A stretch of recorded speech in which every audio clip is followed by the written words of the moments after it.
अरे देखो वो कौन कूद रहा है। अरे अरे अरे रुको, नदी में मत कूदना, भयानक तूफानी बाढ़ चली है।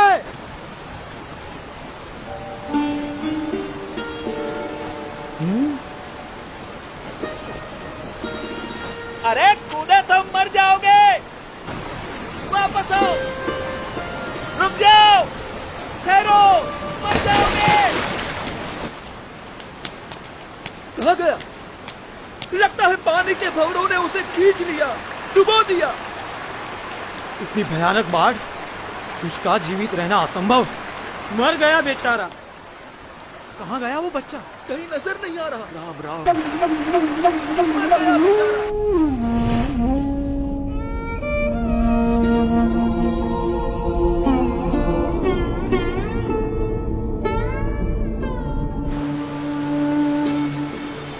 कहीं नजर नहीं आ रहा। पानी के भंवरों ने उसे खींच लिया। राम राम।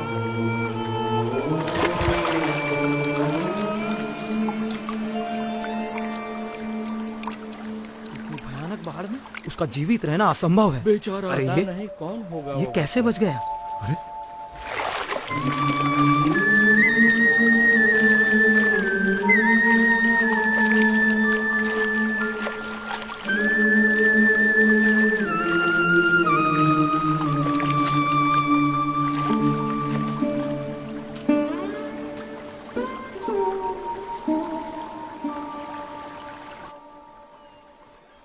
आप इतनी सहजता से इतनी तूफानी बाढ़ में कैसे कूद गए?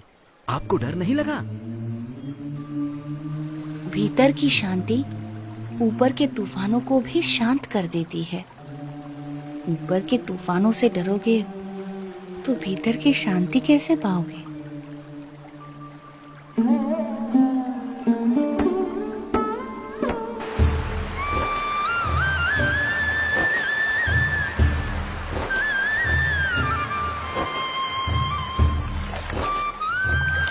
नीलकंठ वर्णी के निरंतर अथक रूप से चलते चरण उन्हें जहां भी ले जाते थे, वहां कोई न कोई किसी न किसी रूप में उनसे जुड़ जाता था।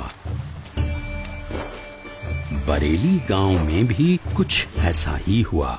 अरे पिछले साल तो इतनी बाढ़ आई थी कि गांव के सारे घरों में पानी घुस गया था। यहाँ तक कि हमारे खेतों में भी फसल बर्बाद होते होते रह गई थी। हम भी अपनी भेड़ बकरियों को बड़ी मुसीबत से बचा पाए थे।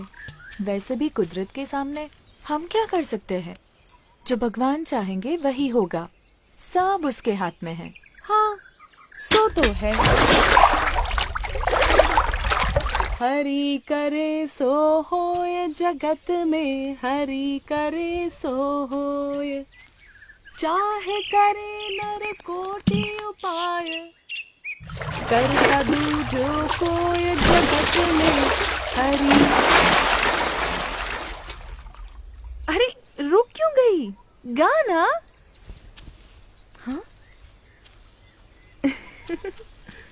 कितना प्यारा बच्चा है। केवल बच्चा है या कुछ इतना छोटा बालक और योगी?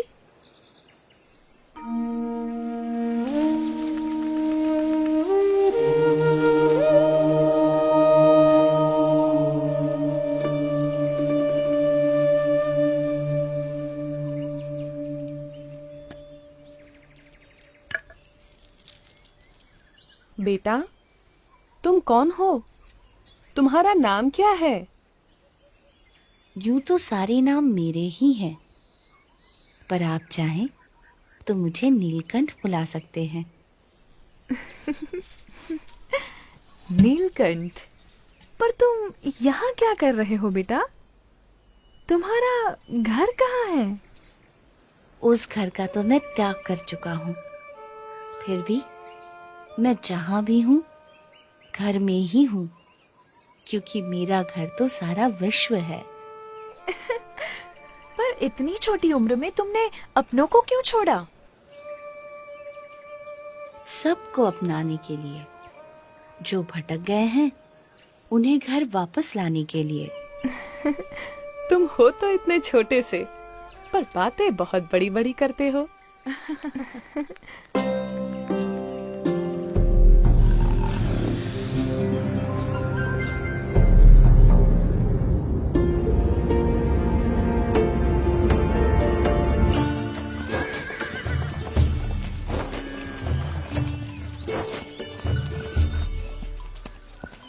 भैया, यहाँ आसपास में कोई जगह है जहाँ नारद जी ने तपश्चर्या की थी?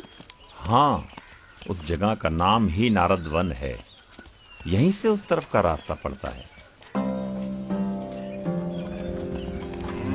अरे वो बच्चा अकेला जा रहा है। किंतु तुम्हारा अकेले वहां जाना ठीक नहीं होगा, बड़ी भयानक जगह है। नीलकंठ वर्णी ऐसे भयानक वनों में भी सहज रूप से चले जाते थे जहां दिन में भी सूरज की किरणें प्रवेश नहीं कर सकती थीं।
मुझे भय है, अगर कोई जंगली जानवर आ गया तो इसकी मौत निश्चित है।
शांतं भवतु, कल्याणमस्तु।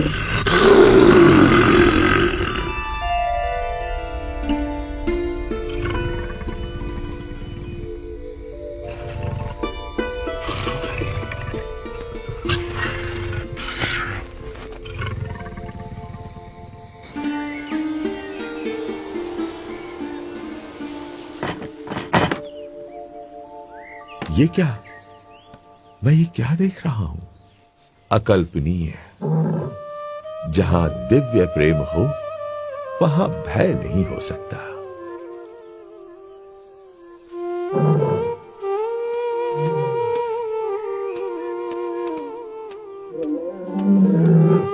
स्वामी, स्वामी रुक जाइए, रुक जाइए स्वामी। स्वामी, स्वामी अब आप कहीं न जाइए। ये मेरा मठ, मेरी महंती, मैं स्वयं, सब कुछ आपका है स्वामी। कृपया स्वीकार कीजिए, स्वीकार कीजिए। मेरा मठ तो सारा विश्व है। उस मठ को छोड़कर मैं इस मठ को कैसे स्वीकार कर सकता हूँ? और इन सब में ही बंधे रहना होता तो घर का त्याग ही क्यों करता? प्रभु, हमारा प्रेम स्वीकार कर यहीं रुक जाइए और हमें आपकी सेवा का मौका दीजिए। जब तुम दूसरों की सेवा करते हो तो मेरी ही सेवा करते हो। जब तुम दूसरों को प्रेम करते हो तो मुझे ही प्रेम करते हो। हरेक जीव में बसे परमात्मा के स्वरूप का आदर करना और उस आदर से हरेक को समान भाव से अपनाकर कल्याण के मार्ग पर प्रेरित करना वो नीलकंठ वर्णी की अनूठी शैली थी। नीलकंठ वर्णी किसी भी प्रकार के भय से मुक्त थे और दिव्य प्रेम से युक्त थे, और इसीलिए कोई भी मुमुक्षु जीव बड़ी सहजता से नीलकंठ वर्णी से जुड़ जाता था।